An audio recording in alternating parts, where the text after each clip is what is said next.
Hi guys, Mahesh friends. ఆంధ్రప్రదేశ్లో మనకు special డేస్కి సంబంధించిన ఎగ్జామ్ అయితే జరిగింది కదా. ఈ యొక్క ఎగ్జామ్కి సంబంధించి మనకు ప్రాథమిక అయితే ఆల్రెడీ రిలీజ్ అయిపోయింది. అంతేకాకుండా మనకు రెస్పాన్స్ షీట్స్ కూడా అందుబాటులోకి అయితే తేవడం కూడా జరిగింది సబ్జెక్టుల వారీగా.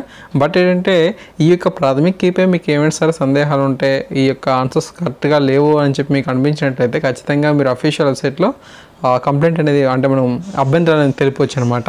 ఓకే, ఆ అభ్యంతరాలను తెలపడం ద్వారా ఏంటంటే ఆ యొక్క కీని చేంజ్ చేస్తారో, అలా చేంజ్ చేసిన తర్వాత మనకు మళ్ళీ మన యొక్క మార్క్స్ అనేవి పెరగడమా లేదంటే తగ్గడమా లేదంటే ఎలా ఉన్న మార్కులు అలా ఉండడం అనేది జరుగుతుంది. సో ఎందుకంటే మనకు ప్రతి మార్కు కూడా ఇంపార్టెంట్, ప్రతి పాయింట్లో కూడా మనకు పోస్ట్ అనేది కోల్పోయే అవకాశం అయితే ఉంటుంది. కాబట్టి అభ్యర్థుల యొక్క విషయాన్ని అయితే గుర్తుంచుకోండి. ఏమైనా సార్ ప్రాథమిక మీద మీకు ఏమైనా సందేహాలు ఉంటే అఫీషియల్ వెబ్సైట్లో మీరు ఈ యొక్క అభ్యంతరాన్ని తెలపవచ్చు. ఈ నెల 5వ తారీఖు వరకు మాత్రమే ఈ యొక్క అవకాశం అయితే ఉంది. అంటే మనకు రేపటి వరకు మాత్రమే ఈ యొక్క గడువు అయితే ఉంది. కాబట్టి దయచేసి అభ్యర్థుల యొక్క విషయాన్ని అయితే గుర్తుంచుకోండి. అఫీషియల్ వెబ్సైట్ లింక్ అనేది మీకు వీడియో డిస్క్రిప్షన్లో అందుబాటులో అయితే తేవడం జరిగింది. ఎవరైనా సరే రెస్పాన్స్ షీట్ని డౌన్ చేసుకోకపోయినట్లయితే అలా కూడా మీరు అఫీషియల్ వెబ్సైట్ నుంచి డౌన్ చేసుకోవచ్చు. Okay, thanks for watching this video. మరిన్ని ముఖ్యమైన అప్డేట్స్ కోసం నా యొక్క ఛానల్ని సబ్స్క్రైబ్ చేసుకొని సపోర్ట్ చేయండి. Thank you.